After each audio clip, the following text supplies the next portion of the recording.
This is an updated technical analysis on Spider, the largest component of the S&P 500, here off the 5-minute interval, the day trading 0 days to expiration strategy guide for tomorrow, March 13th, 2023. And I had my previous video completely disappear on me. I was speaking about how the bank was at its on Friday, the second largest bank failure in U.S. history occurred.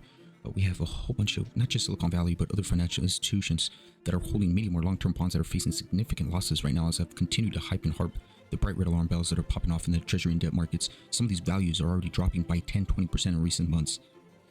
And a lot of these financial institutions, including Silicon Valley Bank, they were holding on to Powell's latest speech, signaling that he would continue to raise interest rates and maybe even take a pause. These institutions are struggling, like I said in my previous video, to manage their portfolios. Even those who are trying to get ahead of the curve, like Silicon Valley Bank, they were trying to process and move fast enough to avoid these losses and reconstruct their portfolio. Now, these institutions that rely on these bonds as part of their required reserves will need to come up with the cash to make up the difference. This is not just Silicon Valley Bank. I think Republic is next. This creates a complete domino effect. You have your selling bonds, which is going to lead to further devaluations and the need to sell more assets. A dog chasing its own tail. In short, it's a contagion that threatens to impact the wider financial system. All right, let me dive into 5-minute interval. We're trading spot price 391.58. This was on the 9th of March. I had favored a bounce on a breakout amongst this. We did have RSI divergence. We had a potential positive divergence in the RSI, waiting for a breakout to play that day trade, and here it was. We ended up actually bouncing down to my 387.22 price support. Came back out. We ended up putting that solid candle, broke out, and back tested amongst my key 390.40 price support. We ended up back testing 1 time, 2, 3 times here, offering an objective long trade entry. And that was good for a close to 7-to-1 risk reward ratio off a 10 basis point stop loss.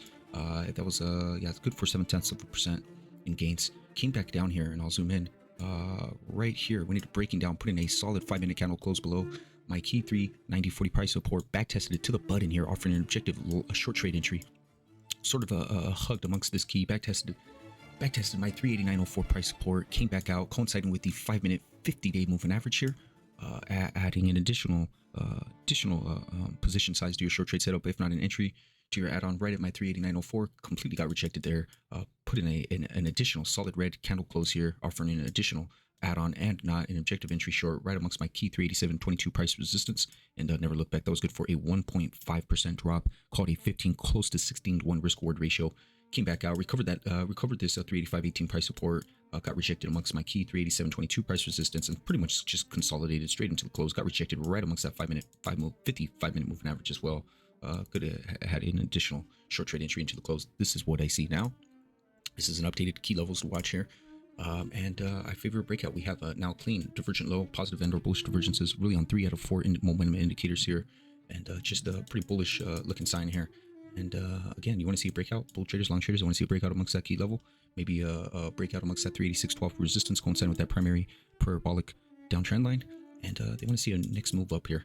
You also have the 55-minute moving average hovering up below. So I would believe a breakout amongst that 386.94 ought to do the trick off that resistance line, offering an objective long trade entry. We'll see how that continues, transpires. And short sellers, they want to see a breakdown. They want to see these positive and or bullish divergences get completely burned here. If the positive divergences do get burned, it could mean a pretty quick move to the downside. I would probably suggest that some of these positive divergences could stay intact as this wedge tightens up here. If we get a scenario where it starts to hone in, maybe that at least at most right here at that 382.40 price support, some of those divergences could still be intact, offering a clustered up consolidation period and then a breakout for a long trade entry. That's definitely in the cards as well. As long as those bullish and or positive divergences still remain intact right there, that's all that matters. But a solid breakdown below, that's what short sellers want to see. And a key revisit down to this key 378.17 price support, big support coinciding with the daily interval.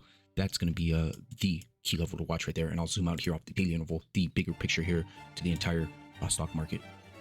We have this primary downtrend line off the November 2021 reactionary highs, big support here, with multiple reactionary highs and reactionary lows to help validate that. And we have on Friday completely solidly closed below it. That is a sell signal in my opinion.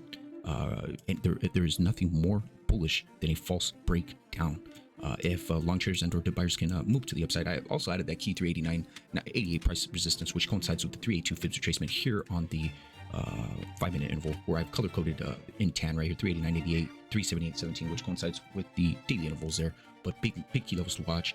This would provide an objective short trade entry amongst this key resistance, coinciding with that primary downtrend line on a move there to 236 Fibs retracement. But that is the big key level to watch. The 236 Fibs retracement coinciding with the 378.17 price support the big mother of all levels in my opinion, and a solid daily candle below.